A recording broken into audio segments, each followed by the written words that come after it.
Welcome to episode 11 from Fitness Model to Pregnant, and yes, you can see baby is out. Now I last recorded episode 10, I think at around the 33 to 35 week mark. This episode is dedicated to my birth story. Let's just say not one thing went to plan. It was a terrible time. I wouldn't wish that upon anyone. It was worse than what you see in the movies, and I will never do it again. Friday, I'm getting cramps. I'm like, oh yeah, this is just my body getting ready. I know he's coming within the next week. Despite everyone telling me, Tammy, your belly is so high. You haven't dropped. You're gonna be in there to 42 weeks. Belly never dropped. He came at 37 weeks, 5 days. Saturday morning, went to the garage, trained. I'm like, I wonder if I should be training. I think some stuff's going on. All was fine. Went to the toilet. Think I lost my mucus plug. It was literally just this small glob, and I was like, Through my pregnancy, I did not shed one drop of blood. So when I saw that 1 or 2 drops of blood in a sort of like a goop, I was like, was that my mucus plug? So anyway, we go to the shops. About 11 a.m., I'm like, I'm getting these cramps, hey. It's about 3 or 4 o'clock. These cramps coming every 15 to 25 minutes.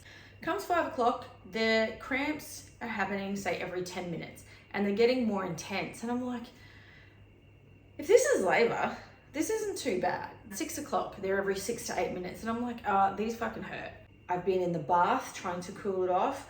Chris is feeding me pizza in between contractions. And I'm like, all right, these are getting more painful. This is shit. Text my midwife, hey, contractions are happening every 90 seconds to 2 minutes. They're lasting a minute. This sucks. Drops everything. She's like, I'll be there soon. She comes around, checks. You are 6 centimeters dilated. Pack your stuff, drive to the hospital. I'll meet you there. So about 9:30, quarter to 10, we're in the car. As soon as I sat down, okay, so when you sit down, your hips are at like this 90 degree or more. I was like, what is this? Nerve pain down both hips. So anytime that contractions hit, that nerve pain would shoot down my legs. We get to the hospital and I'm like, Chris, I think I might need a wheelchair. So he goes into the hospital, grabs a cleaner, comes out to me. She's like, all right, grab this towel. She's like, you sit down, we'll cover you up. So it's 10 o'clock. I'm doing it. All right, let's get in the bath. If I wasn't standing up, the contractions and the nerve pain were horrific. So if I was in any position where there was a bend, so if I'm lying in the bath, leaning over the side, couldn't do it because bend. So the bath did nothing.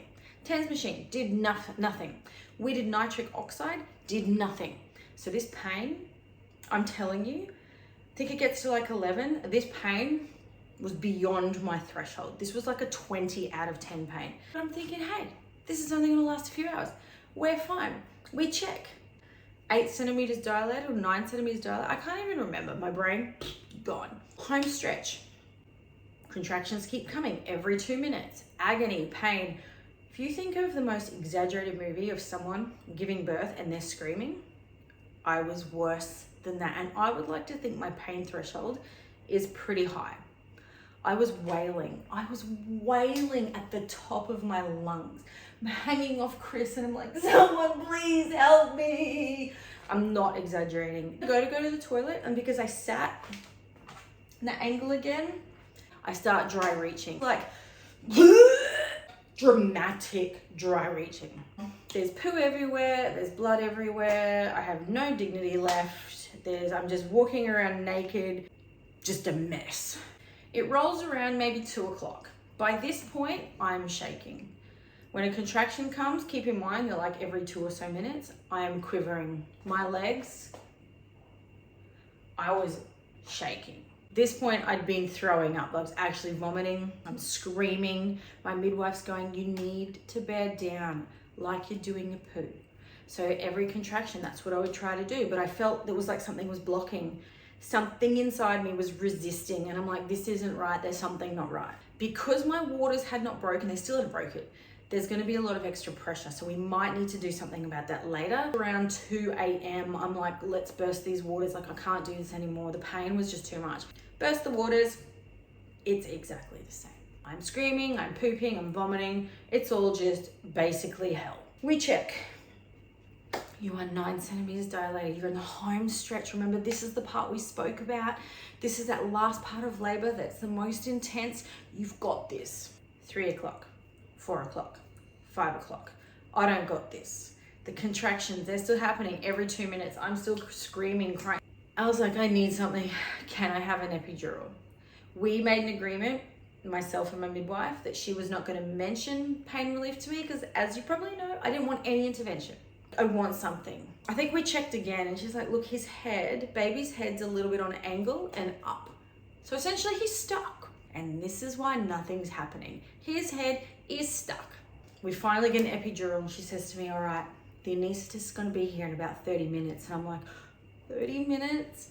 That's like 10 more contractions. And then she goes, look, it'll be 30 minutes till he's here. And then it takes about this amount of time to set up and this amount of time to kick in. And I'm just like, I don't know how I can do that. I'm shaking. I'm literally almost passing out. 7 o'clock, I'm lying in the bed. Finally, I feel nothing.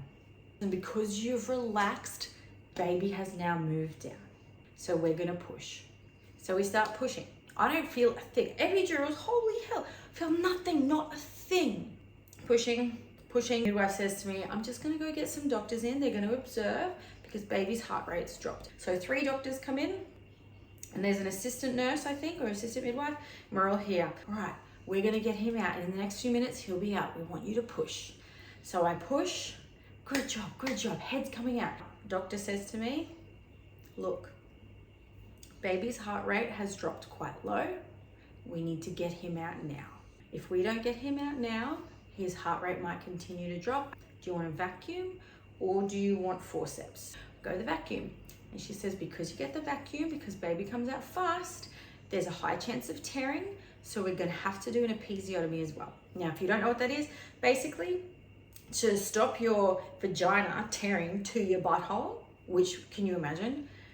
They cut you instead. So it's like a forced cut as opposed to tear that gives more space for baby to come through. So that will decrease the chance of an extravagant tear. Baby sucks out. I have to push at the same time. Baby's out. Oh my gosh, I did it. And it was the biggest relief of my life. Now, your brain must do really weird things because he came out and there was no crying. And I was like, oh, he's such a good baby. He doesn't even cry. Totally not there. Because a sane person would be like, oh my gosh, the baby's not crying. All I remember is midwife saying, no, skin to skin contact. So he's in my arms for about 10 seconds. I have no idea. And then they take him away. And Chris is going, no, don't cut the cord yet. We want it on there for about 2 minutes. And they go, no, we have to cut the cord. And then he's taken away for like 90 seconds and he comes back. And that's really all I remember. I find out a couple of days later. Don't ask me why I find out later. When Billy came out, he wasn't breathing. Because of the vacuum, he comes out really fast. Sometimes they miss that step where they take that big gasp of air when they've come out. And that's that trigger for them to breathe oxygen. That didn't happen. And that's why they took him away. That's why they had to cut the cord. I had no idea. He wasn't breathing when he came out. And that's why they took him away. They took him away to revive him. And you know what? If I knew that at the time, I would have probably been hysterical. They revive him and then he's back. That is my birth story. Not one thing went to plan. Labor is hell. There is nothing that can prepare you for what is going to happen because you might have a quick one. My sisters had 15 minutes of that intense labor. Mine went for 10 to 12 hours. I will never do it again. I was very anti-epidural, but we came to that decision because he was stuck. There was no way out. My body was so stressed, I couldn't even push, hence that resistance that was happening. So that's my story. I'm gonna leave it at that for now. There's so much more in the afterbirth.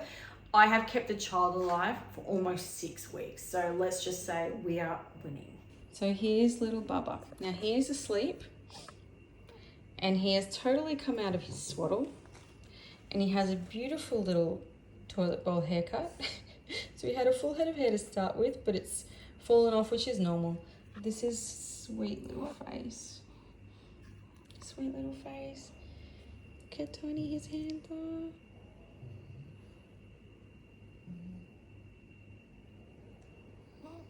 That is a wrap for episode 11. Thank you always for watching. I know this took me a really long time to release this. I will talk about in the next episode, whenever that may be, about what's happened after. We've had issues with my stitches from the episiotomy. I'll tell you about my training, my food, all that stuff in the weeks to come. Thank you so much, guys, for watching, and peace out.